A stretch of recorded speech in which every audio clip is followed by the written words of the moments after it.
भगवान शिव के माता पिता कौन हैं? आइए जानते हैं। शिव को हिंदू धर्म में अनाथ और मातृहीन भगवान के रूप में जाना जाता है। आप सोच सकते हैं, बिना पिता और माता के कोई व्यक्ति या देवता कैसे अस्तित्व में आता है? यह अजीब है। शिव के माता पिता है या नहीं, आज के इस लेख में आपको इसका जवाब मिलने वाला है। तो चलो शुरू हो जाओ। एक दिन एक संत ने भगवान शिव से पूछा कि उनके पिता कौन हैं। शिव ने उत्तर दिया कि ब्रह्मा उनके पिता हैं। फिर संत ने उनसे पूछा कि उनके दादा कौन हैं। शिव ने उत्तर दिया कि विष्णु उनके दादा हैं। फिर संत ने आगे जाकर उनसे पूछा कि उसका परदादा कौन है। शिव ने उत्तर दिया कि स्वयं ही उनके परदादा हैं। शिव के उत्तर ने संत के दिमाग को चकरा दिया। शायद शिव का जवाब भी आपके दिमाग को चकरा दे रहा है। कोई अपना परदादा कैसे हो सकता है? खैर, शिव के इस जटिल उत्तर के पीछे एक और कहानी है।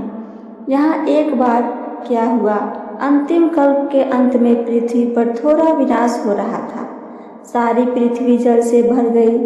नोट एक कल्प 432 लाख या 4.32 अरब वर्ष के बराबर होता है, जो भगवान ब्रह्मा के लिए एक दिन के बराबर होता है। विष्णु अपने महान नाग अनंत के साथ पानी पर सो रहे थे। अचानक उनकी नाभि से एक कमल निकला और कुछ देर बाद ब्रह्मा आ गए। विष्णु अपने कमल से खेल रहे थे। ब्रह्मा ने विष्णु से पूछा, तुम कौन हो और इस पानी पर क्यों सो रहे हो? विष्णु ने कहा, मैं विष्णु हूँ और मैं हर चीज़ का भगवान हूँ।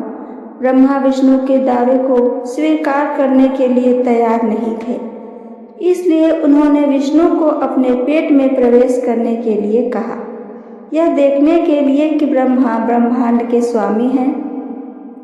विष्णु मान गए और ब्रह्मा के पेट में वो प्रवेश कर गए।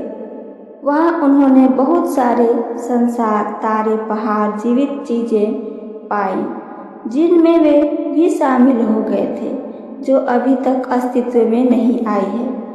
विष्णु ने 1000 वर्ष बिताए और पाया कि ब्रह्मा के पेट का न आदि है और न अंत। इसलिए वह ब्रह्मा के पेट से मुख के द्वारा बाहर आ गए और भगवान विष्णु अंत में ब्रह्मा को ब्रह्मांड के स्वामी के रूप में स्वीकार करते हैं। उसके बाद विष्णु ने भी ब्रह्मा को अपने पेट में प्रवेश करने के लिए कहा, यह देखने के लिए कि अंदर क्या है।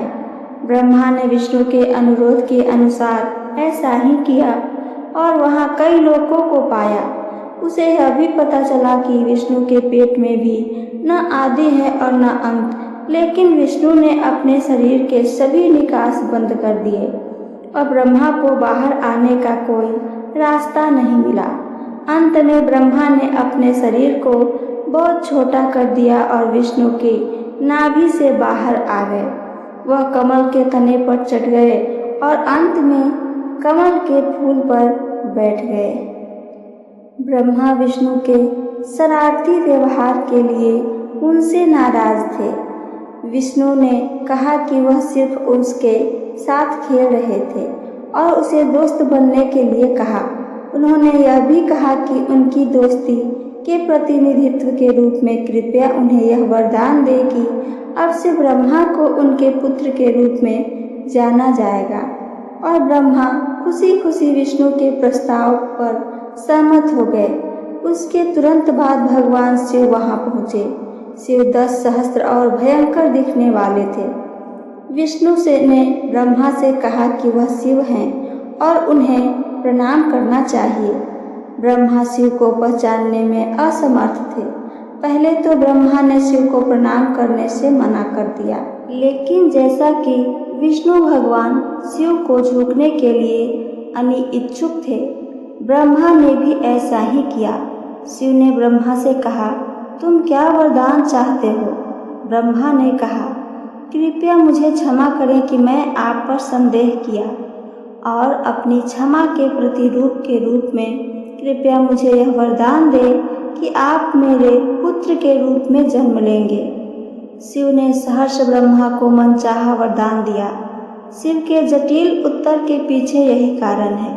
भगवान शिव की माता भगवान शिव और संत की उपरोक्त कहानी पर वापस आइए आगे लौटते हैं। संत ने भी अंत में शिव से पूछा, तुम्हारी माँ कौन है? भगवान शिव ने उत्तर दिया, शक्ति हमारी माता है। ये सब भ्रम क्यों? कोई देवी या स्त्री इन तीनों देवताओं की माता आखिर कैसे हो सकती है? दरअसल भगवान शिव के कोई माता पिता नहीं है।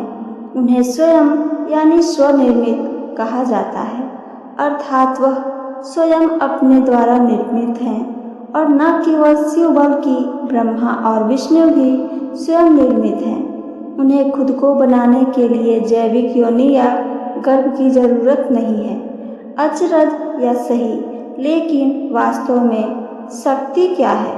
शक्ति शब्द का उपयोग करके शिव अनंत दिव्य स्त्री ऊर्जा कुंडलिनी का अर्थ कर रहे हैं। इसका नोट है, कुंडलिनी सभी जीवित जीवों, मनुष्य, जानवरों, पक्षियों और मछलियों में रहने वाली प्राथमिक आध्यात्मिक ऊर्जा है जो हमारे आध्यात्मिक विकास के लिए जिम्मेदार है।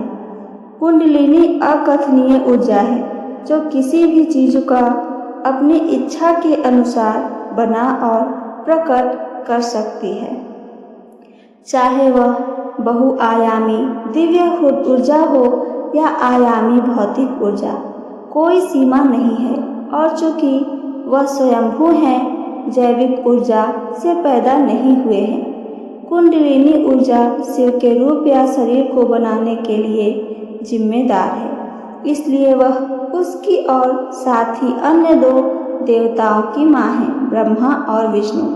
त्रिमूर्ति के शिव को रूप देने के अलावा शिव में कुंडलिनी शक्ति के भी कई रूप हैं जो कई अलग अलग भूमिकाएं निभाते हैं, लेकिन मैं इस लेख में उनके बारे में ये बात नहीं करूँगी क्योंकि वे इस लेख की चर्चा का हिस्सा नहीं है। तो अब आप जानते हैं कि शिव के माता पिता नहीं हैं और अधिक सटीक रूप से उसका स्वयं उसका माता और पिता दोनों ही भगवान खुद ही शिव ही हैं। तो ये थी मेरी आज की कहानी।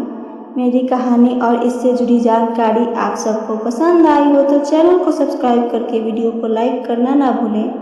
साथ साथ अपना एक कमेंट करके हमें ज़रूर बताएं। सुनने के लिए धन्यवाद। हर हर महादेव।